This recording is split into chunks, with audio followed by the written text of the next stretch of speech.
I'm John Jose and welcome to SG Global News. The Iowa man sentenced to life in prison for the murder of a Nebraska priest to Jemima Rodriguez candid discussion of her painful journey to victory. We have many stories to cover.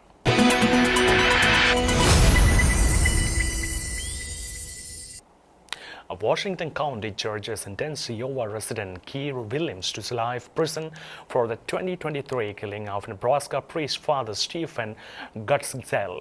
The decision ends nearly 2 years of legal proceedings. Family members say justice is served, though forgiveness remains difficult.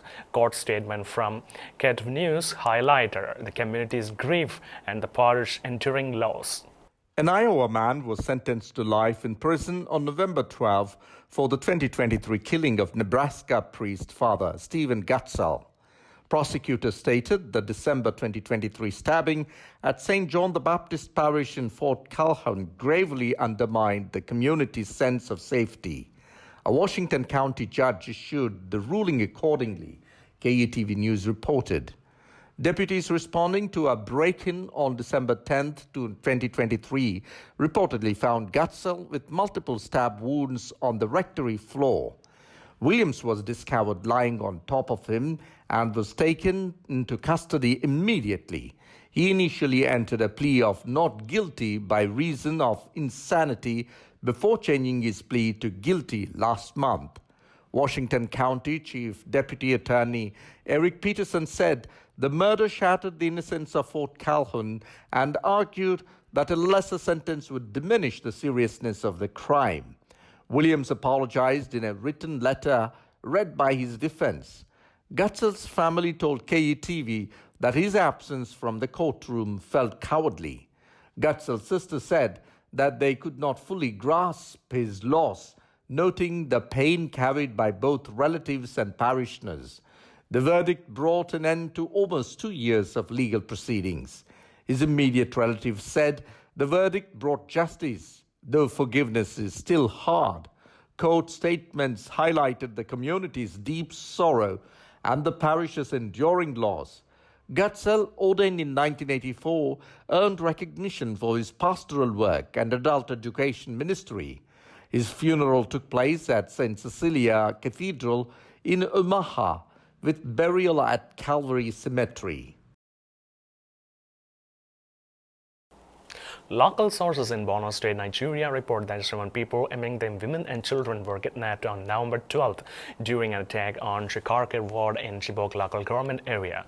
The victims include mothers with their children, among them 2 daughters of a local pastor and an infant. The latest incidents come amid growing international pressure on Nigerian government to address what the U.S. government recently described as systematic violence against Christians. Nigerian local sources have confirmed that 7 people, including women and children, were abducted on November 12th from Borno State during an attack on Shekinah ward in Chibok local government area. Among the kidnapped were daughters of a local pastor, infants, mothers, and their children. According to one of the residents, Chibok is filled with fear and loss gripping the community. He expressed shock and sadness over the attack on Shekinah ward, saying his heart goes out to the families of those abducted. He described the situation in Chibok, where such incidents occur weekly, as heartbreaking and condemned the prevailing silence. He called on public to demand action from leaders and to support the troops in order to put an end to these senseless violence. The latest abductions follows a series of attacks targeting Christian villages across southern Borno, a region that has faced more than a decade of insurgent violence from Boko Haram and Islamic State West Africa province fighters. Despite ongoing military operations in the area, the group still raid remote farming settlements, burn churches, and kidnap residents. Days before the incident, suspected Boko Haram militants launched late-night assault on Pemi village in Chibok. According to Sahara reporters, attackers destroyed a church building before being driven back by troops from Operation Hadin Kai. No fatalities were reported, but 2 residents identified as 30-year-old Malam Bukhar and 40-year-old Yuma Sumai sustained gunshot wounds. Both were subsequently taken to General Hospital Yola in in Adamawa State, where they are receiving treatment. Counterinsurgency expert Sagasola Makama confirmed that militants were eventually repelled after several hours of gunfire, thanks to the combined effort of the troops, members of the Civilian Joint Task Force, and the local hunters. In response to the incident, Nigerian officials have expressed positive approach on strengthening counter-terrorism in collaboration with the United States. Daniel Bavla, special advisor to President Bola Tinubu on media and policy communication, stated on Arise Television that President Tinubu and the US President Donald Trump share a mutual commitment to fighting terrorism and advancing global security. These attacks in Chibok reflect the continuing struggle Christians in northeastern Nigeria. Even with the presence of military in the region, they are vulnerable to abductions, violence, and displacement.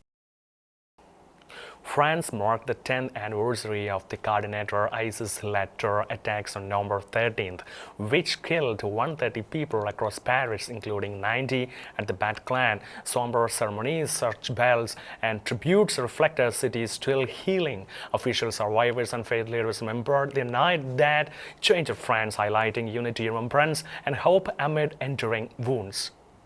France observed the 10th anniversary of the November 13, 2015 Paris terror attacks on Wednesday, marking a day that left 130 people dead and hundreds injured. Across the capital, Islamic State militants carried out shootings and bombings that targeted the Bataclan concert hall, several cafes, and the Stade de France. The ceremonies took place. OSV News reported that President Emmanuel Macron, senior ministers, and city officials attended tributes at multiple sites. Church bells rang throughout Paris as masses and vigils drew residents, survivors, and parish communities.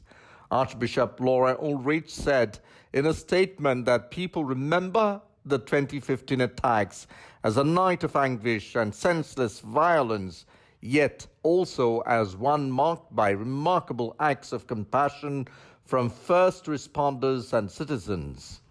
Commemorations included moments of silence at each attack location. City authorities said the Eiffel Tower was illuminated in the French tricolor to symbolize national unity. Officials acknowledged that many of those who lived through the attacks continue to struggle with lasting physical and psychological trauma. Church leaders noted that people offered prayers for the victims, their relatives, and everyone still burdened by the events. The Archbishop recalled earlier words from Cardinal André Wintour, urging France to seek justice without hatred and to remain steadfast in peace, even amid enduring grief. Catholic hospitals in the United States are now explicitly prohibited from performing transgender-related surgeries on individuals who identify as the opposite sex. The U.S. bishop announced this week at the plenary assembly in Baltimore. The bishops voted on November 12 to instruct Catholic health institutions to preserve the integrity of the human body when providing care for individuals experiencing gender dysphoria.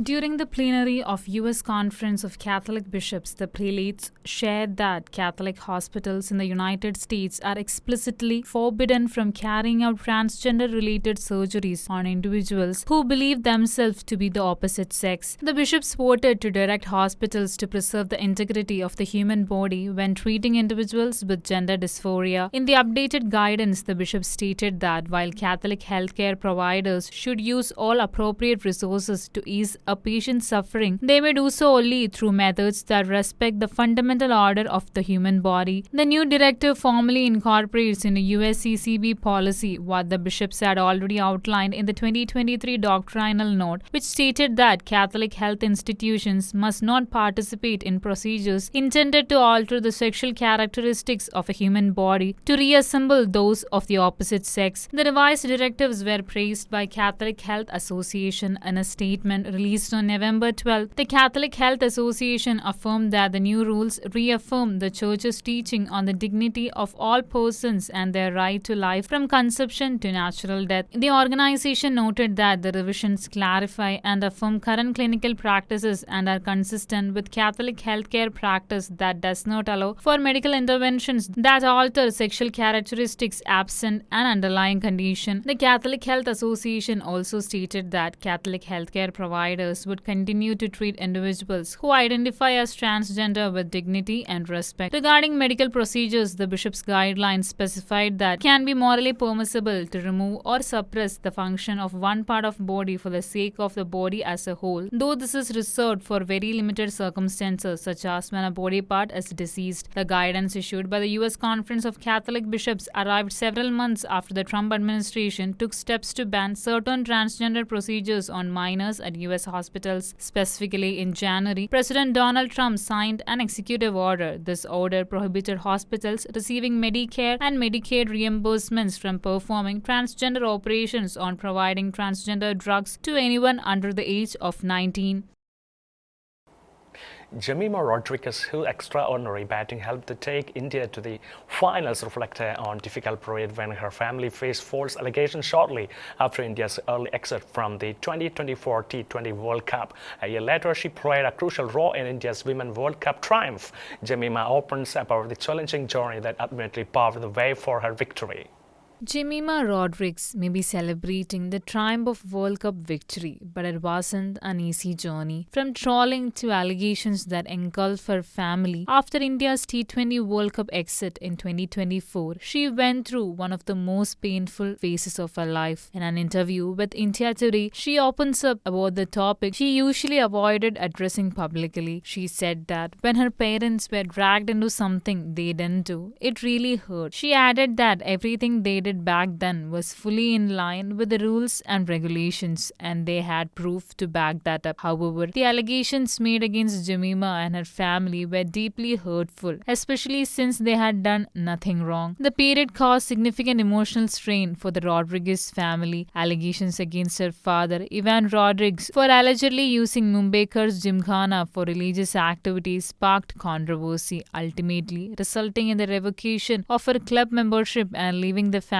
deeply shaken. 2024 was a difficult period for the Indian women's cricket team after they failed to qualify for the semi-finals for the Women's T20 World Cup. After the team's exit, Jemima and her family faced intense backlash following allegations against her father. What followed was an ordeal of cyberbullying. She noted that people started saying terrible things about her family, and even her church. She felt blow after blow, and then came the false allegations about her family, which ultimately broke her. But 2025 was a turning point. She felt like God lifted her from all her worries and gave her the reward with the joy of World Cup. Even after a shaky start with Sri Lanka and South Africa, Jemima bounced back strongly with a half-century against New Zealand and a match-winning 127 in the semi-final against Australia. She emphasized that as a family, they sat together and said this was not their battle to fight. They knew their intentions were right, and they knew they hadn't done anything wrong. God was their witness. So they decided to stay silent, not to prove anything or fight back. They chose to forgive those who hurt them because that's what Jesus taught them, to forgive even those who wronged them. Jemima further added that she's seen how God turned it all around. Exactly a year later came that Australia semi-final knock and India winning the World Cup. Around the same time last year, they were in pain, but this year, God lifted them up and gave them double honor for every bit of shame they went through.